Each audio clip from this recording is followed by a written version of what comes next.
Hello, everyone. Welcome to Tech Topic 52 with 3 tech tips in 10 minutes.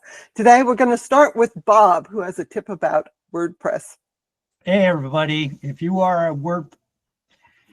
a website through WordPress, here's a little tip on how to enlarge single images inline with a click without employing any kind of lightbox plugins, okay? And let me get this going. Here we go. First thing, here's on the left-hand side, you'll see a recent post that I put up featuring a lichen. It's again, it's an image embedded inline. It's resized to fit the column. The original file size is 2560 by 1707. And when you click on the image, nothing happens. And you can change that by basically how to enlarge with a click. Here are the steps. Step number 1. Click on the image in the edit mode in your WordPress site. A toolbar appears above the image, okay? You're going to select the middle icon, which is the link icon, and it's kind of strange that you have to do that, but select it. This box appears, and you'll have 3 choices. Number 1 is link to the image file. Number 2 is link to an attachment page, and number 3 is you set that to expand on a click. My favorite is basically link to image. So I click on this, and this dialog box you can see appears on the bottom. You hit the down arrow, and then this other dialog box on the right appears. And you will basically click on the slider to open in a new tab. And then what happens is, voila, the image will open up in a new window, a new browser window, fully expanded. In fact, if you click a second time, it will fill the entire monitor. And that's what you want, especially if you have photos that are macro-centric, which you want to show finer details. I encourage you to give it a shot.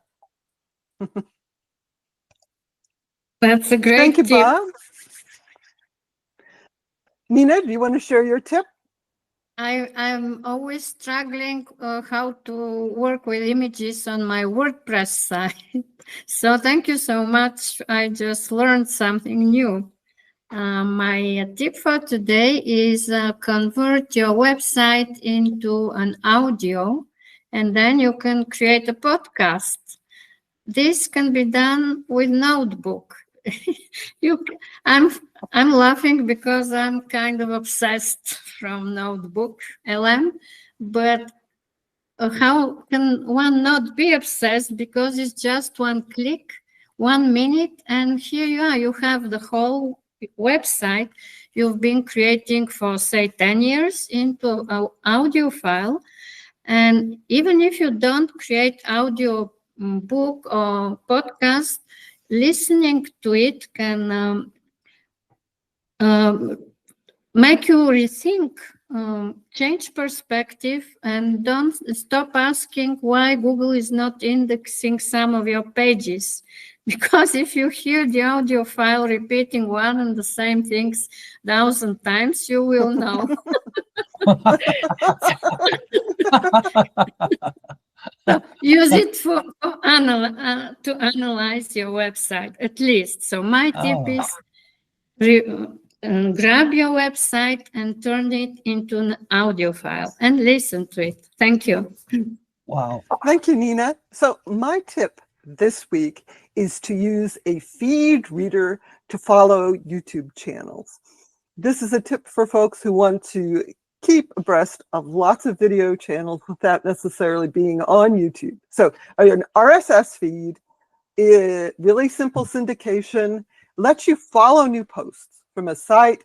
Most blogs and newsletters and frequently updated websites automatically generate a feed. So, if you're a blogger, you don't need to create a feed. There's already a feed for your blog. And depending on which feed reader you use, you can organize feeds that you follow, and you can mark content as viewed. It's just an easy way to follow new content.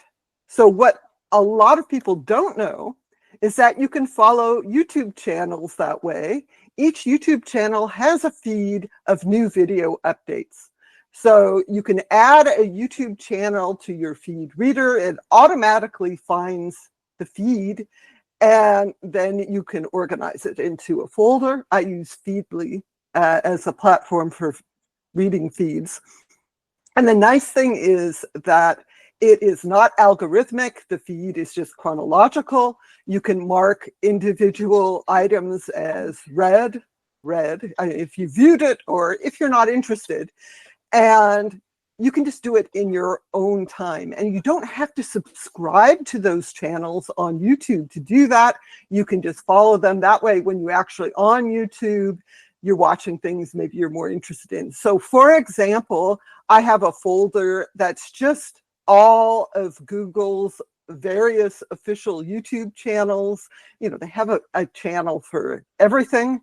And I can just skim through all of the newly posted video content.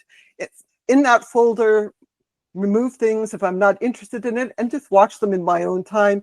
It's much nicer than YouTube's subscription feed, which is every channel that you subscribe to, and some channels post a lot and things get buried and you can't mark them as watched. So my tip is to follow YouTube channel feeds in a feed reader.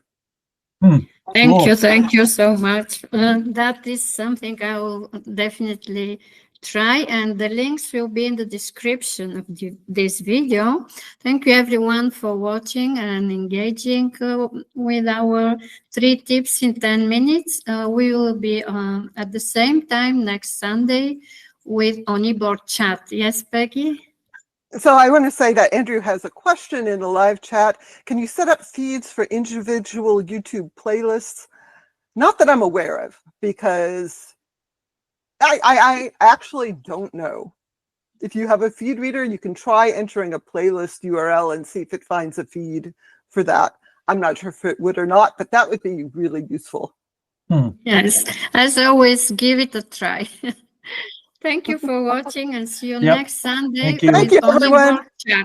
I'll be talking about Google Workspace then. See you. Bye. Bye-bye.